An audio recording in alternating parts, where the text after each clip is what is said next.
Next है आपका chapter number 2 का क्वेश्चन नंबर 4। आइए रीड करते हैं क्वेश्चन क्या है। क्वेश्चन आपसे कह रहा है find the zeros of the quadratic polynomial x square plus 7x plus 10। Question आपसे पूछा गया है आरबीएससी सप्लीमेंट्री 2024 और 2023 में। पढ़े। क्वेश्चन कह रहा है कि आपकी क्वाड्रेटिक पॉलिनोमियल है x square plus 7x plus 10। इसके आपको क्या फाइंड करने हैं? जीरोस।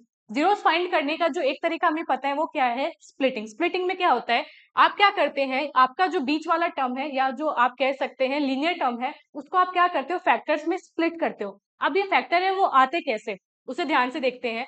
तो आपको ऐसे कोई दो नंबर देखने होते हैं जिसको मल्टीप्लाई करने, यानी इन दोनों को तो आप मल्टीप्लाई करेंगे, यानी 1 इंटू 10 करेंगे तो नंबर क्या आएगा?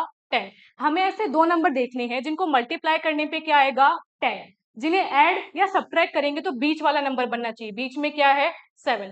तो बस अब हमें क्या करना है, हमें अब ऐसे दो नंबर सोचने जिनको अगर आप मल्टीप्लाई करेंगे तो आंसर आएगा 10, ऐड सब्ट्रैक्ट करेंगे तो आएगा आपका 5, ऐड सब्ट्रैक्ट करेंगे तो आएगा आपका 7। अब हम देख पा रहे हैं कि 10 लाने का एक तरीका होता है आपका 5 टू जा, 5 टू जा 10 होता है। और ध्यान से देखिए तो इन्हीं दो नंबर को जब आप ऐड करेंगे तो आपका 7 भी बन जाएगा। यानी हम 7 को स्प्लिट कैसे कर सकते हैं? 5 और 2 में, बस इतना सा काम है।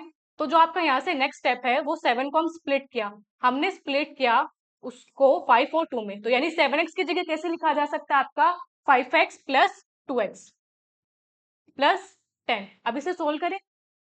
ठीक है, दोनों में आपका जो कॉमन है यहाँ से वो है आपका x, तो अंदर आपका बना x प्लस 5। इन दोनों में आपको क्या कॉमन दिख रहा है? 2, तो 2 को निकाला कॉमन, यहाँ पे बचा x, यहाँ आपका क्या बचा? 5 इक्वल टू हुआ आपका 0। अब ध्यान से देखिए यहाँ पे भी x प्लस 5 है, यहाँ पे भी x प्लस 5 है, तो x प्लस 5 आप पूरे एक्सप्रेशन में से कॉमन ले सकते हैं। तो आपने x प्लस 5 को पूरे एक्सप्रेशन में से कॉमन लिया, यहाँ आपका बचा है x, यहाँ आपका बचा है प्लस का 2, और ये किसके इक्वल आया है? 0।